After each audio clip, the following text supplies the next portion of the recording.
Hello, and welcome to Mr. America, the Bearded Truth, covering political and social issues one liberty at a time, with entertaining insights of current events and important discussions on topics that affect us all, shining the torch of liberty and brightening the future by bringing libertarianism into our everyday life. And now, your host, the friendly neighborhood libertarian, Jason Lyon, Mr. America, the Bearded Truth on Muddied Waters Media.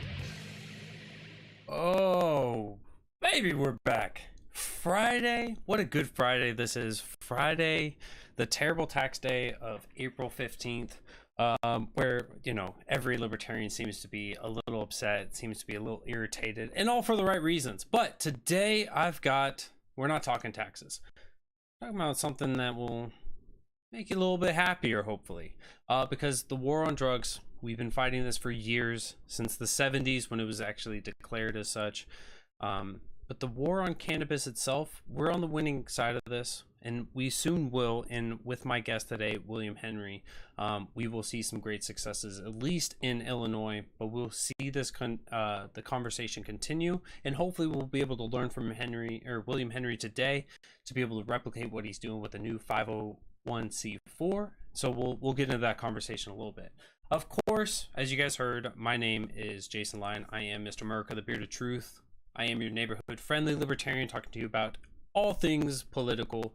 And on our show, we go topic-based, where we cover one topic and allow for our amazing guests to come on, teach us about things, teach us about their practices, their experiences, and share with us their wisdom in order to help make an impact in our communities. As I said, I've got an amazing guest today. But before we hop into that, we, of course, have to do some housekeeping. So first of all, thank you guys for listening, whether you guys are listening on Facebook, YouTube, Twitter, Twitch, Float, wherever, however you're seeing this stream live. Thank you so much for being involved. Thank you for interacting in the comment section, for liking the videos, hearting the videos, whatever you're doing with the videos, positively interacting. We love you so much for that. But if you're catching this later, or if you can't catch all the show now and want to catch us later, go ahead, find us on your favorite podcast app. Give us the 5-star review. Help us out. Continue to support us. This platform is made by you guys and all of your support, so we thank you so much for that. Also, thank you to Matt and Spike for continuing to give me a platform to air these things. So they are always incredible. If you guys want to help out the Muddied team, we just had the Muddied Zoom last night, and if you guys missed that, make sure you guys go check that out. Once a month, you get to hang out with Matt, Spike, myself when I get able to, Nalik. You could join in with the Muddy team. You could get this. You can get so much exclusive content. You can get so many amazing things, and you can support the team with a cost of a couple lattes a month.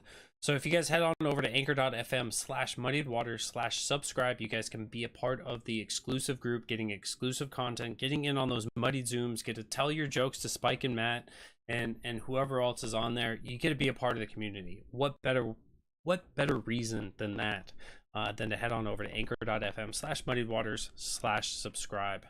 Want to give a big shout out and a thank you to one of our sponsors, Kelsey Lyon Designs. If you're running a campaign, if you're starting a business, if you're having a wedding, or just having a little get together, whatever you're looking to do, if you want to make it better, you got to reach out to Kelsey Lyon Design. She's going to help you with logos. She's going to help you with your brand. She's going to get you business cards. She'll set up web design. She does it all. So make sure you guys head on over to Kelsey Lyon Designs. Be a part of the hundreds or millions or trillions. I don't know how many customers she's had. Be a part of the community that has seen her work, and be one of the proud people to say that some of her work is your own. Some of the people out there are Spike Cohen, Joe Jorgensen, Natalie Bruno running for governor. The list goes on of great libertarians who've used her already. So be a part of the crew. Head on over to KelseyLyonDesigns.com. Use the code MuddiedWaters. You'll get 10% off. You won't regret that decision. Now, without further ado, let's go ahead and bring on our amazing guest. This is a guy who, when I heard about his act, he's a veteran like myself.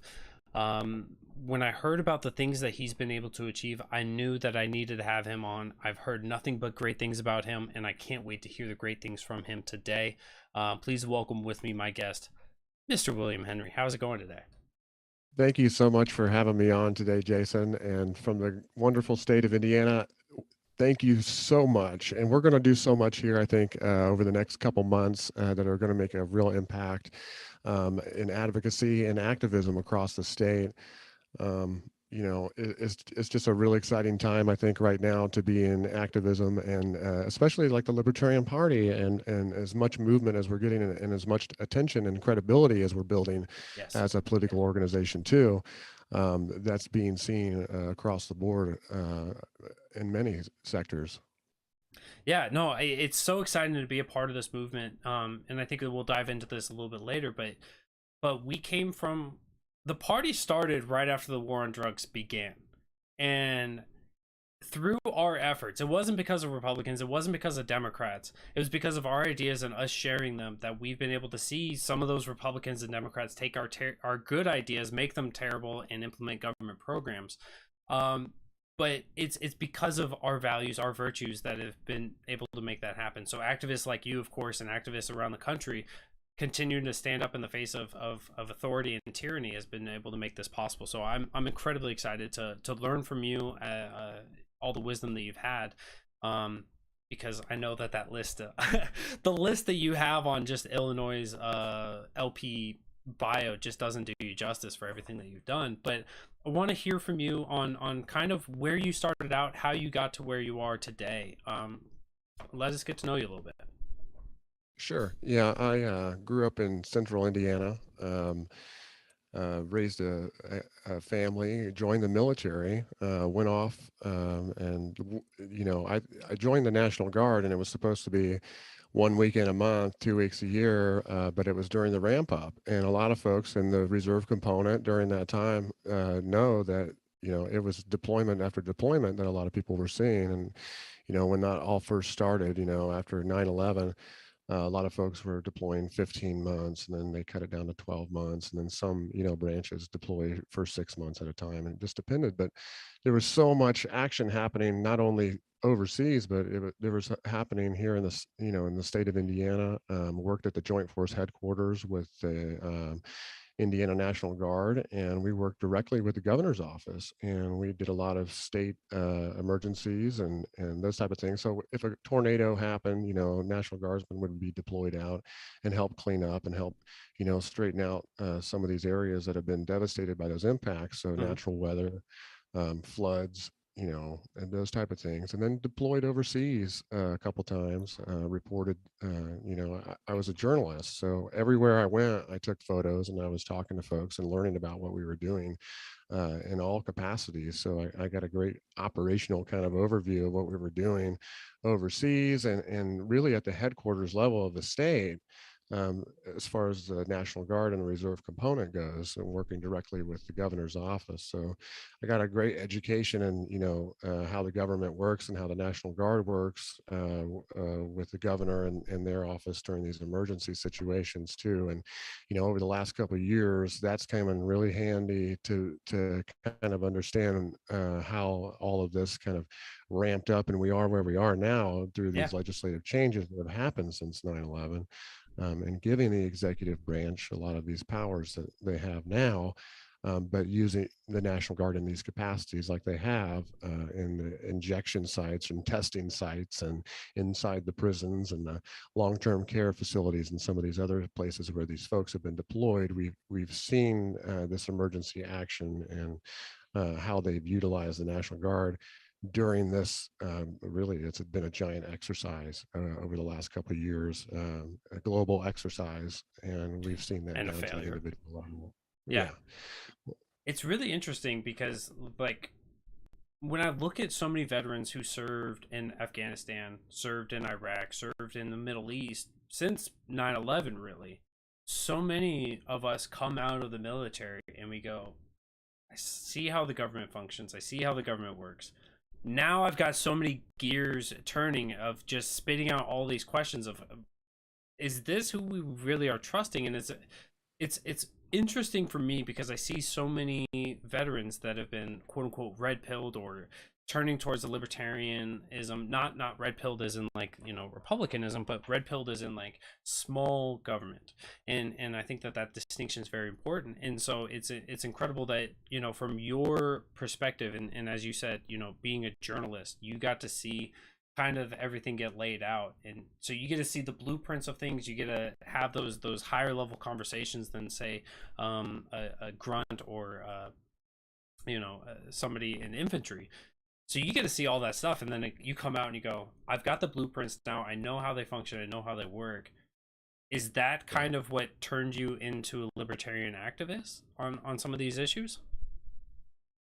Once I got out of the military, I came back from my second deployment. I started to transition out of the military and started working with the American Legion. It's a veteran service organization here in the state. So I worked communications. I took my skills and I moved them over to the veterans realm, and I started working comms and revamped the whole communications for the state organization, and then really got all of the, you know, emails and stuff online, got us, you know, web compatible, mobile compatible on the web, and some of these other things, and really got to accomplish a lot. And then they offered me an administrative position after that. I said, hey, you know, you did so well at this. Why don't we try to move you into the administrative portion? I was like, okay. Started learning about more organizational structure, constitutions and bylaws of organizations like the American Legion and 501c19, and the differences between the not-for-profit organizations. So I got a real good education and a real practical education on what the not-for-profit sector, especially the veterans realm, and some of those regulations and laws and everything that surround a lot of that stuff. But again, it led me directly into the advocacy realm, where I was working at the State House and trying to convey what the veterans needed to the legislators, and Yeah. trying to get that message across as an advocate at the administrative level after I moved out of the communications realm and it started doing more managing and leading. And I was able to bind the four largest veteran service organizations together: the American Legion, the VFW, the DAV, and the AMVETS, and really push these initiatives forward. So we all got together and we said, hey, what's our biggest, you know, issues? Let's make a list of all the things that we agree on that veterans need in the state, and let's use, you know, our organizations to convey that to the legislators and try to get some influence in there and get some changes made. Yeah. And it was very effective, what we did, and the way that I was able to coordinate that. And we went in, and it was uh, I mean, we just got success after success after success in a lot of these bills. And, you know, the first year, 13 bills, and then the next year, 12 bills, and so on and so on. So there for a few years, we had a great number of bills passed or even stopped, the bad ones, where this team was working together as advocates in the state house. I mean, I learned a lot during that. And I also, you know, got to know a lot of the legislators who were helping us author that legislation and working with us to get it passed. And one of those issues, because during the time, was cannabis, and opioids and benzodiazepines were being heavily prescribed in the VA. Yes. So the Veterans Health Administration was responsible for a lot of addictions and a lot of deaths that happened because of the overprescribing and some of these ideas of just medicating the problem away rather than and working through the problems and getting that counseling and that those things to get to the core of what was wrong with these individuals, instead of just masking it with drugs. And you know, and veterans wanted a safer, you know, a safer route. So after working with the at the assistant adjutant level for the administration, I moved to be the department adjutant, and I was leading the state administration for the American Legion Department of Indiana. There was 370 posts here in the state of Indiana. We also co-locate the national headquarters, so we're a very big, active American Legion state, um, and so we are just, I mean, every single county there's Legion posts in the state of Indiana. um, but That's we amazing. worked with all of these organizations and pushed those initiatives forward, and really made a difference over those few years in the state house. And as adjutant, I was also given some paperwork that revealed corruption and fraud, waste, and abuse within the Indiana Department of Veterans Affairs. And these weren't just people who were in an office somewhere. These were my colleagues, and these were the people who I worked with day to day, and these were my peers, and to hear some of the stuff that was happening, and then to receive paperwork that I, was moving forward to take to the Inspector General's office when the American Legion asked me to resign my position under duress. And it was under the suspicion that maybe I didn't know what I was talking about, or they were worried that I was going after this individual. I don't know what it was, but they asked me to resign. And it, I lost my head over that. But Yeah. the people who leaked those items leaked about 700 more pages to me. And in that process, I copied every single one of those pages, and I went through and I earmarked with investigative reporters on the print side and video side exactly all the deficiencies that were outlined in those. So I Wow. showed them federal code and Indiana code that had been violated, and we worked on a lengthy story to do story after story after story on each of these individual deficiencies. In the Inspector General's office, I delivered those to the Inspector General's office. They refused to put my name down as part of the investigation. We were a contractor of the state. The state refused to let me sue them over having to resign my position.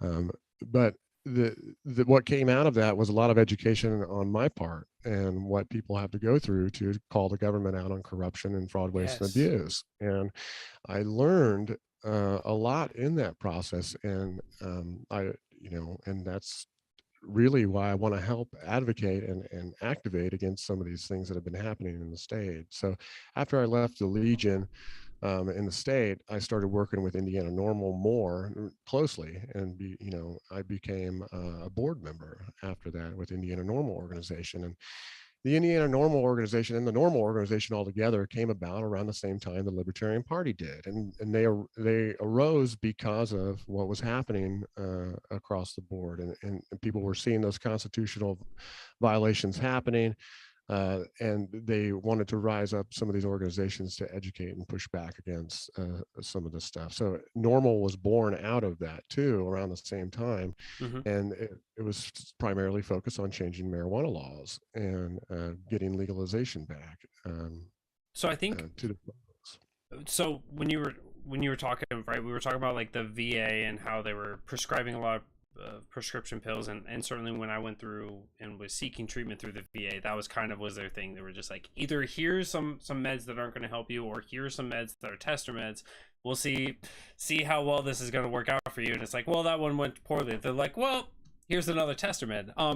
So I think that really speaks to this issue that we have kind of as a healthcare system, especially for the veteran side, and we see that also for the regular, I guess, the civilian sector for healthcare as well, where we're over prescribing rather than looking at kind of a safer alternative on this front. And so, leading into your conversation point there at the end of like moving into the cannabis legislation and everything else, I thought it was really I thought it was horrific the way that you had described that you had found when you worked at the Legion, you had some people that were exposed, and they were like, well, we got to chop his head off because we can't expose this. And I think that when we look at this from an overarching view from 30,000 feet, when we look at the topic of cannabis laws and war on drugs, and we see how much police are involved, they can't speak out because they kind of get the same treatment if you speak out against your superiors or you speak out against your colleagues. We've seen so many countless reports where people getting their career heads chopped off right there, right then and there. So it's an incredible difficult thing for just the average person to be able to withstand something like that. It's daunting to go up against the monolithic government that we have. But you told me that you guys had just started up a 501c4 in the state of Indiana. So you guys were approved by the government to open this. Go ahead, tell us a Yeah. little bit about that as well. Yeah, and that's where I want to take these experiences and try to apply them and help others who have went through some of these situations too. Um, Liberty Offense Inc. is an organization that we just started. Elizabeth Coquillard and myself. Um, we're part of this organization, and what it's basically focuses on is a lot of things. We do coordination for rallies and initiatives and getting the public involved with a lot of the stuff that's going on. So we work with other organizations to try to plan initiatives and plan these campaigns to where people can actively come out. And we're basically the conduit and trying to get more organizations and assemblies to happen. Over the last couple of years, there's been a lot of you know, a lot of effect on the assembly that was happening before COVID happened, and there were a lot of rallies and there were a lot of people who were very active. And it seemed after some of these mandates came out, a lot of people were less, likely to come out, and they kind of, and there wasn't the ability to advertise a lot of those that were happening too. There was the social media was blocking a lot of the communications and stuff that was happening, and people were outside of their public meetings and stuff, and they couldn't get into their public meetings. So an organization like Liberty Offense would be able to take the offensive approach and be able to kind of push back during these mandated times on some of these agencies who are overstepping our constitutional rights, even if it's executively ordered. There needs to be an organization or an agency or someone to be able to call out this stuff and to be able to show the public the blatant disrespect and disregard to the Constitution that's happening during some of this stuff. So we really want to focus on organizing and working with other organizations for rallies and functions like that. But like what I was just talking about, exposing corruption and fraud Yes. and waste and abuse is another branch of that. And it's helping people go through that process. And on our website, libertyoffense.org, you can go there now. There's a portal right on the front page, and that's the ability to kind of upload some documents. Maybe if you're unsure, maybe the inspector general is not going to give you a good review, or you have information that you want it reviewed, we have investigators that can take a look at this and find the legitimacy in that and contact these folks back and do an investigation and be able to look into these issues and then bring that to the government agency to hold their feet to the fire. And Yes. because we have the same information that they do, so we basically push them to do the right thing and conduct their investigations in the right way. And we're policing the government in that fashion. And we're making sure that the government is being governed the way that it should be. And, we should be able to look at a lot of these things that are going on and be able to know how to assemble and push back on some of this stuff. For example, um, there was a restaurant here in the state of Indiana that was shut down by the Department of Health during the mandated shutdown portion of time. Is they said that because they weren't complying with whatever the mandates were at the time. Yeah.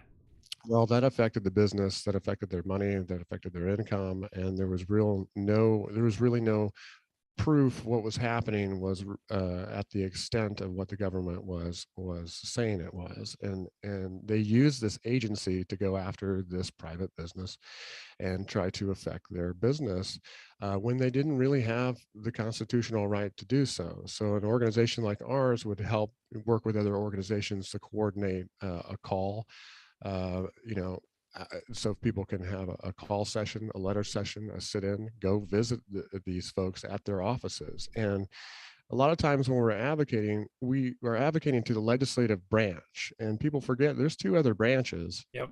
working and operating 24/7 outside the legislative branch. There's the executive branch and there's the judicial branch. The executive branch executes all the laws that are written by the legislators. So they're supposed to execute, but they also have discretion and they also have administrative policy that they can change and they can affect too. But now um, the executive branch has been given legislative, basically the one branch has, the legislative branches have gifted their authority or ability over to the executive branch during these emergency orders. So just that alone, just that they have lent their powers to another branch, should be deemed Yes. unconstitutional to begin with, and they should not have that ability, and it should be taken away. But to challenge that, you also have the courts to you have to be able to convince the courts that this is or get it seen by the courts and heard by the courts. Well, when the judges are part of that majority in a lot of these cases, and um, they're not going to push back against the legislative or branch or the executive branch even on some of this stuff, Yeah. because it's party line. Exactly. And it speaks to one of the issues that we face when we talk about the cannabis war going on, is that there was never a constitutionality to this idea, and they just kind of created it on their own. We had the prohibition era. We had those two amendments to enact the prohibition of alcohol, and then they were like, "Oh, this is a terrible idea, we're going to take that away." But they could just do this for plants and for drugs, and prevent medicinal studies and everything else on this. So there's a lot of constitutionality there that people, you bring this up to somebody who considers themselves a constitutionalist, and they're like, "No, I don't see an issue with it." It's like, you have to find these powers delegated to that branch to be able to do those things. And I've made that argument so many times about, what you were talking about, how the legislative branch is delegating its powers to the executive branch, and so the executive branch does whatever it wants, or there's no checks and balances from the judicial branch on things that they kind of agree with. We've seen where, at least at the federal level, where the Supreme Court goes, "Well, we feel this way right now, so we're just going to make this justification." Korematsu versus United States is probably one of the more egregious ones that a lot of people want to point to, where, for anyone who hasn't been followed or who didn't see that court case, that was the justification of interning people based on their country of origin, during the World Wars, and so World War II specifically. So if you're Japanese, you could be interned. Supreme Court is like, "That's fine. We feel this way strong enough. We can do this without any kind of a justification there." But so your organization is not only about activism, getting advocates out there speaking on issues, but it's also is the watchdog aspect, and I think that that's one of the most important aspects, that we really need to see more people in communities across the country, in different states and different localities, coming together to band, just like what you're talking about, with Liberty Offense, of working with other community leaders to help build coalitions, to help keep government to even the limits that they say that they have, even if those things aren't constitutional, push back on the things that are unconstitutional, but also hold them to the standards that they have. I think that this is incredible. So you just started this recently, correct? Yeah, and I don't know of any other organization that like this, Yeah. or and we're unique, and we really have an opportunity to get out there and really make a difference, especially starting here in the state of Indiana. The organization has already planned a number of events. We worked with the truckers for a trucker rally at the State House just a couple weeks ago. We're working with the Libertarian Party of Indiana. We're working with the Indiana Normal Organization and a number of other organizations that have to do with like medical freedom and some of these other things that are liberty minded. And it's nonpartisan. It doesn't have to be. It could be from any party. It could be from any issue, as long as it's constitutionally focused, or it's calling out some corruption, or it's calling out people in the government doing bad stuff, that we can really make an example out of them, because a lot of these white collar folks, they don't get examples made out of them. No. And we really need to stick it to them, either using the media and just blast, blast, blast, and they have no career after that. I mean, that's just as good as fining them or whatever the government's going to do to them anyway. I think that we can really start to go after some of these corrupt individuals, some of these corrupt organizations and agencies, and really pull the plug on all of the dumb stuff that's happening in the United States altogether. Yeah, no, absolutely. I think that that's incredible that you had mentioned the fines though, because I think of the meme that just recently went around and it was just like, a meme is just making something legal, but it just comes with a fee. And so in that way, if we are fining corruption, we're not holding corruption accountable. We're not stopping corruption from happening. We're just saying no, don't do that. Mm. You through these corruption efforts, we've seen where people are making thousands, tens of thousands, hundreds of thousands of dollars, and then you find them for $50,000 and it's like, he's not hurting Yeah. by this. You took a little slice off of the top, and there's no stopping this. So that's why I think that what you guys are doing there, of actually trying to hold people accountable, trying to end the careers of people who are corrupt. Because when you raise these issues in the public sphere, we there's the conversation that a lot of people are having around, is cancel culture good? And I think that when we are lopping the heads off of corrupt, tyrannical monsters in government, there's no way to look at that, but it's in a better way. It's the only way that we can progress forward. That government can be reined in for what they're Mm. supposed to be doing, and we can find out if they're actually vital at that point. And for the anarchist and me, can we get rid of that department? Could we move to better society? Or lessen that department or shrink government like at some point. And that's the compromise with a lot of the cannabis legalization stuff, that because they're incurring so much fees and fines on people who are getting arrested for small amounts, simple possession of cannabis. Here in the state of Indiana, I think the last time that we had inquired, because it was a couple of years ago, 25,000 arrests a year just for simple possession of cannabis, no other charges. So, I mean, you think of the people who have scales with them, that's dealing extra, that's tack on charges. If they had a carry permit and had a pistol with them and they had cannabis too, well, Yep. guess what? You got new charges on that too. And those are the up trumping charges, that they do. They tier it up. But just the simple possession charges alone were 25,000 in the state of Indiana, and they're spent $350 million enforcing that, which comes from those fines and fees, and then those fines and fees pay for the housing for these individuals to be in these county jails and things like that. So the county courthouses have become a fee and fines collection point, and Yes. it's a taxing process that's happening that people don't even realize is happening. So all of those fees and fines go into the courthouse. That money gets remitted back to the state, and then the county gets their share of the money that they have collected on these state related fees and fines back to the county to be allocated. So they're rewarded by this function happening inside the courthouses from the state based on these charges that are state charges, fees, and fine based. So a lot of people don't understand that this function's happening, and it's a fee and fine tax collection happening. Yes. They're using the judicial system as a taxation, which is that shouldn't be happening either.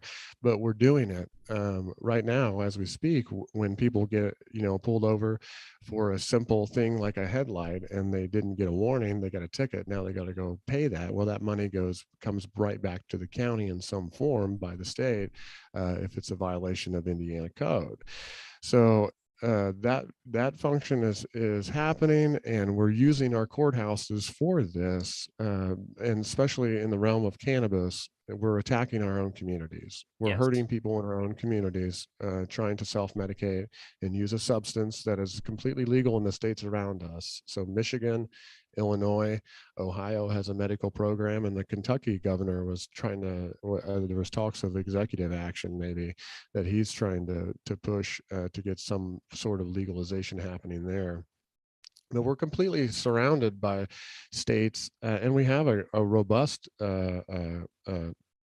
CBD hemp program here in the state of Indiana too. And there's a Hmm. lot of folks who consume Delta 9, Delta 8, Delta 10, those conversion THCs, and some of these other substances that are state legal and federally legal to consume. And they contain THC, and they will make you test positive Yep. for for THC on a urine screen. And that's where we want to, in the organization, focus on those administrative functions like that, where people are getting in trouble for THC in a urine screen that they have, when they have a legal right by the state and the federal government to consume THC outside of any permission of any doctor or anything. It's a completely supplementary product that these people are able to consume, but yet they're being penalized by the executive branch. The Department of Child Services and these other places are taking kids away from people who are testing positive for THC. People on parole and probation are getting extra parole and probation time and more fees and fines and classes that they have to do because they're testing positive for this THC. But what these folks don't understand is they have a legal right to consume that THC, Yeah. and that hasn't been contested yet here in the state. And I really am coordinating, pushing that initiative across the finish line and getting a lot of these judicial, these courthouses to stop testing for THC altogether and stop penalizing folks, That's because amazing. it's a fee and fines process that's happening. And the more that we show the public that, the more that we expose what they're doing and how the corrupt and extorting this process really is, and it will force them to change their policies and change their ways. Yes, that's incredible. Just breaking that down for somebody. And oftentimes I think that one of the most common arguments that we have to face when we talk about ending this is when we go, people are self-medicating, right? This is something that helps with a lot of things for people with anxiety, depression, for stomach issues, for a litany of things, seizures, etc. The first thing that people want to retort with is, but they're not all good people, but they're all not doing this for medicinal reasons, they're doing this for recreational reasons, they're doing this for, and I think that I'm going to push this off to you to address that, because I'm so excited to hear that. But you know what do you say when you have pushback like that, that these people who are smoking the devil's lettuce, they're doing this just because it's illegal, and they're just criminals, and they don't care what happens? Well, people are going to do what people want to do anyway, regardless of the law. And we've seen that across the board with many different things, from firearms to drugs. And we know that a law isn't going to stop someone from consuming a substance that they want to consume. And we've seen that. And the war on drugs, the drugs is absolutely winning right now. There's no doubt that, but people have to understand that there's a lot of education that we haven't been given about cannabis too. And that's why I've been working with organizations like Indiana Normal. And you can go to indiananormal.org and check that out too. It's NORML, indiananormal.org. And what we do is we're primarily educational, and we teach people about the human endocannabinoid system and why we're attracted to this plant and the nutrition that actually comes with that, and the supplemental gains that we get in our bodies from consuming this plant. And the human endocannabinoid system is an overall regulatory system that controls everything. Hmm. But it's being ignored by modern science. It's being ignored by modern doctors and some of these individuals in the pharmacology, because they don't want to admit that cannabis can absolutely help people with endocannabinoid deficiencies. And endocannabinoid deficiencies, they're finding now, are maybe the root of a lot of these diseases and these problems happening, because we're not consuming enough cannabinoids, or our body is deficient. Our inside our body, cannabinoids are not being produced right. So we have to use plant or phytocannabinoids to supplement that. And the plant actually has caloric value. It has micronutrients. It's very nutritional. You can eat the whole plant and survive on the whole plant. Wow. It's literally food. Cannabis is food first, and a lot of people don't realize that. And that's why the USDA can't exclusively attack it and things like that, because it's absolutely nutritional, and it's been proven nutritional. The seed, the oils from the seed, the plant material itself is all edible, and you have to decarb it to actually get the effect of THC. So if you just juice or eat raw plant material, you're not getting high doing that. You're supplementing your body with phytocannabinoids, and what your body doesn't use, it simply flushes out or stores for later. So and that's why there's no, that's also why there's no withdrawal symptoms from cannabis either, because it stores in your fat and slowly depletes over time. And once it's worn out, you don't have that shock of not having it in your body. But our bodies are using cannabinoids every day in our endocannabinoid system, which regulates every single function of our body. Wow. And that's the science not being shown or taught to everyone. And we're teaching legislators, we're trying to teach the judicial branch and these executive branches about the real science that's been conducted behind this, that's been ignored for decades and decades and decades. And now we're getting to the point, they can't deny this anymore. They can't bury their head in the sand anymore, because we're all over them. We're everywhere now. And the organization is growing. Memberships are growing, and we have a lot of commonality with a lot of other organizations. And when there's a lot of intermingling happening between the Libertarian Party and the Indiana Normal and, Liberty Offense, and a lot of these organizations coming together now, and really and pushing initiatives together. That's amazing. That's an phenomenal in-depth knowledge on that I'm gonna definitely go back and watch a couple times over. Yeah, Make sure I don't miss if it. you go, yeah, if you go to our website, we have a lot of informational, educational information on the website that you can check out and read about the human endocannabinoid system, and plenty of research information. And you can even go to the NIH and federal government's research website and read some of these research that have been conducted, these studies that have been conducted, Yeah. and see all of the benefits, and the thousands and thousands of reports that are even in our U.S. government's databases. It's incredible. I know, like, for me, in a personal experience I had with one doctor, it was surrounding PTSD after getting out of the military. So it was a VA doctor talking about PTSD, and it was like, well, we want to put you on another antidepressant, we want to put you on anxiety medications, everything else. And I was like, would you be upset if I just started medicating? And he was like, it's illegal in the state. I was like, so would you be upset if I started self-medicating? And he was just like, I wouldn't blame you. Like, some doctors are waking up to it. They can't encourage it because of the laws, and because they would be seen as the corrupt person, and have their head ripped off. But I think doctors are waking up to it. I think that, as our communities, as organizations like yours, as you guys continue to push that conversation to the forefront, you make it to where they can't deny that it's existing. It's not, they can't deny the science behind it and everything else, that we are so much closer to winning the culture war, the political war, and hopefully the medical war as a result of this. It's insane. I'm so Mhm. excited for it.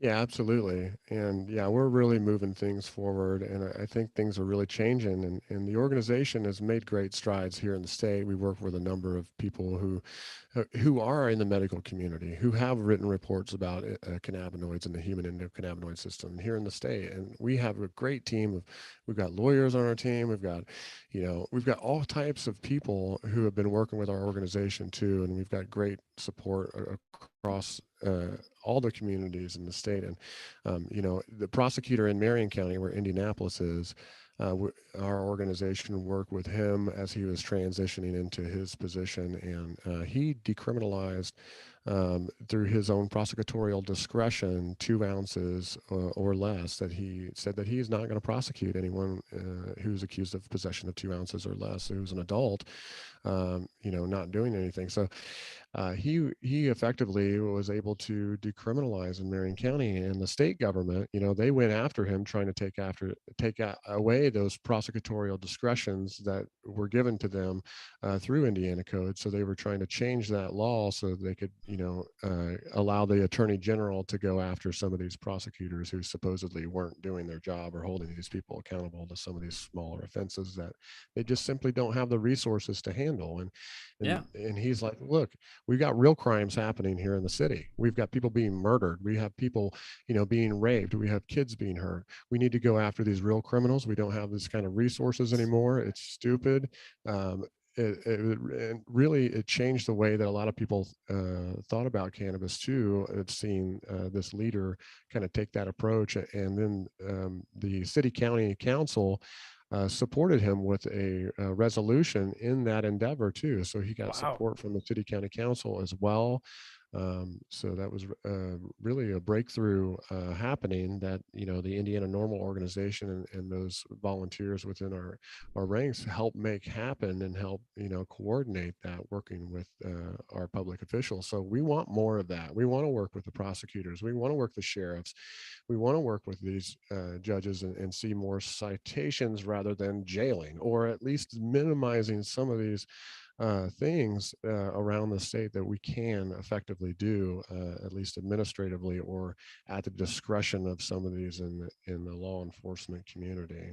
That's incredible. I think that that may be the first instance of seeing kind of a sanctuary county when it comes to marijuana.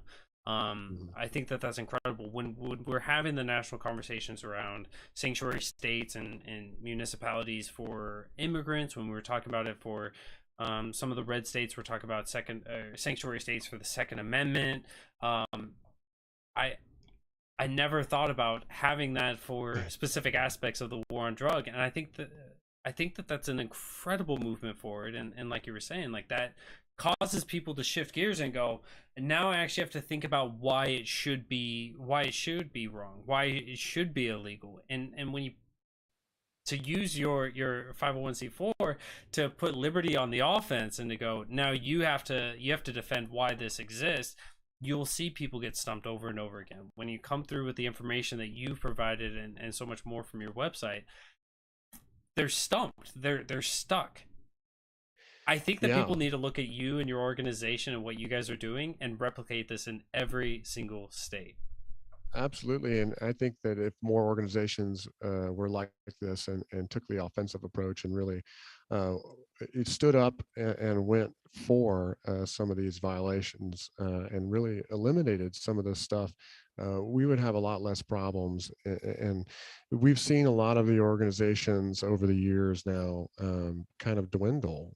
Some of these who had real influence, like I was telling you about the Legion and some of these other organizations who really spoke for people. Mm-hmm. And there's not a lot of that happening nowadays because of the assembly attack and some of these other things that have been going on over the last couple of years. And we really want to bring that organizational structure and ability back, and bring those people back together on some of these fronts, and really get these initiatives uh, in the community moving forward, and really get as many people on board as we can to really make an impact. And I think that we can do that, and people are ready for the mechanism for that to happen.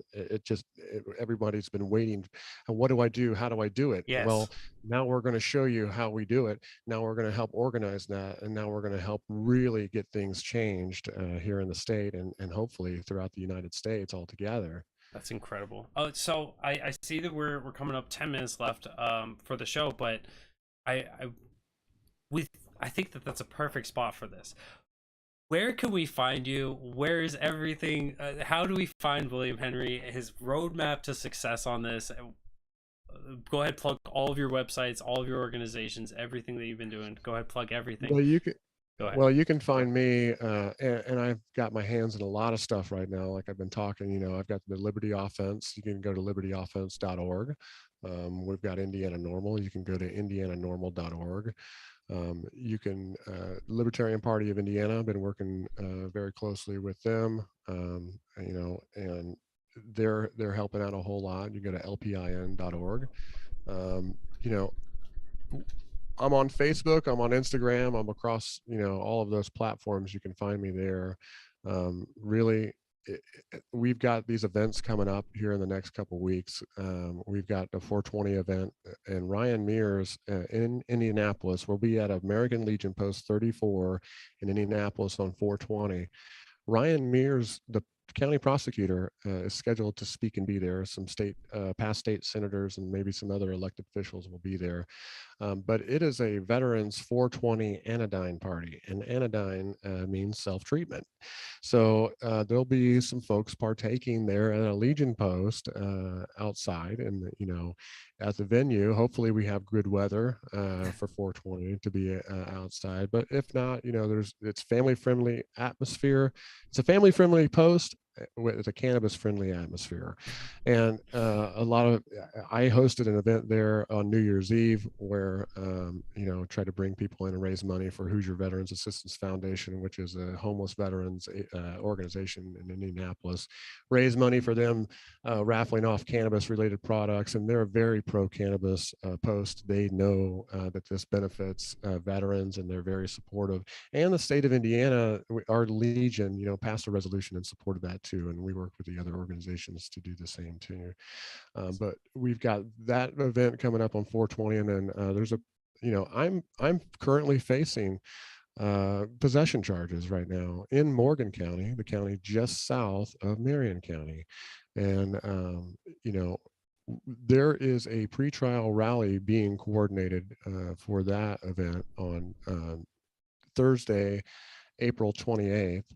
And that event is focused around medical freedom aspect of cannabis. So there'll be a rally there at the courthouse that day that's being coordinated. And it's since it's my case, and I've recused myself from any coordinations that are taking place, but I'll attend and be there and support of whatever is coordinated. So we'll see what happens that day. We'll see who all comes out. We've got Indiana Normal and LPIN also working to help us advertise and host that event.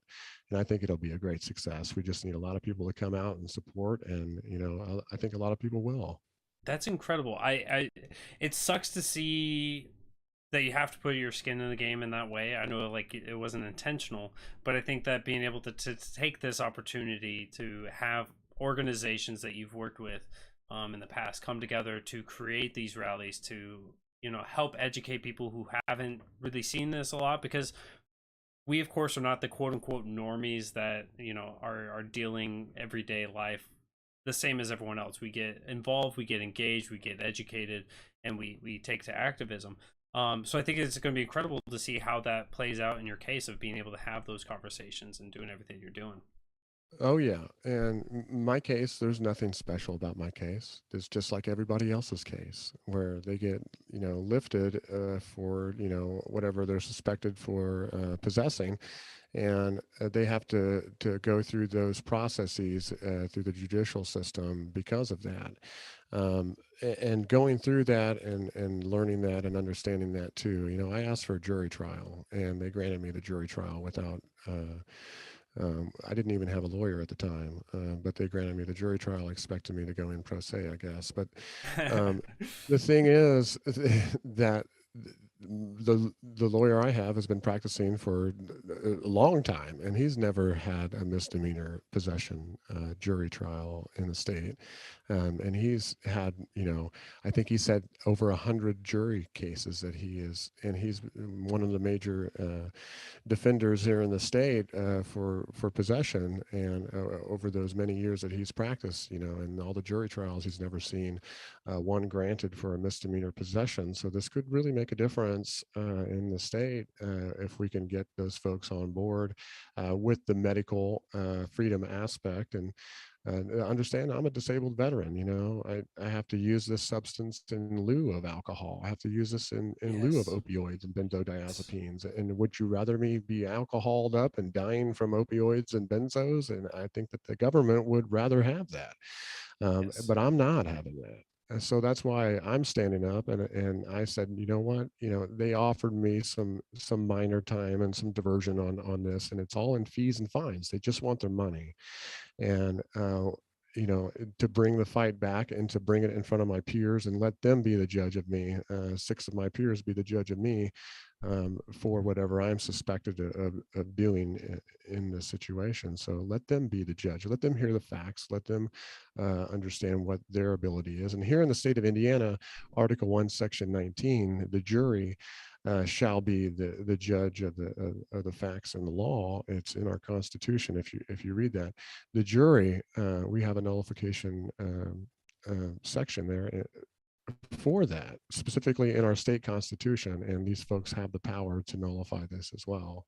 That's what when you were talking about this, that's what my mind went to was how can we have the conversation conversation around jury nullification because so many people aren't aware of it. I need to have like a couple shows on that. So thank you for that. But you know, how do we get people educated on jury nullification, because it's so random who gets selected, to be able to have those conversations. Of course, any courthouse, if you mention jury nullification outside their courthouse, they're throwing you in jail. We've seen the And NIMBY we're people. working on pamphlets. We're working on information that we can give out and hand out, or point people to the right directions for those resources, to have little palm cards, to have those things to go out to these locations and give them to people going into the courthouse so they know their rights. And these are constitutional rights here in the state. So to be denied the ability to show people parts of the Constitution, that shouldn't be allowed. They should be allowed to be able to show folks exactly what their rights are as a juror and a citizen if they're called to jury. Yes, yes, absolutely. Well, thank you so much, William. Today was far better than I could have ever expected. I have learned so much from you, from your wisdom, from your experiences, and everything else. I want to thank you so much for taking the time to coming on here and hanging out with me today. Well, thank you so much for having me and giving me this opportunity. And you're doing such a great job helping spread the message of liberty. And you know, we need to continue doing this, and we need to continue pushing that liberty, message of liberty across the board and across the United States. So thank you for what you do too every day. Hey, thank you so much. All right, I'm gonna go ahead and wrap everything up over here, and then I'll see you in a minute. All right. All right. All right. Holy smokes.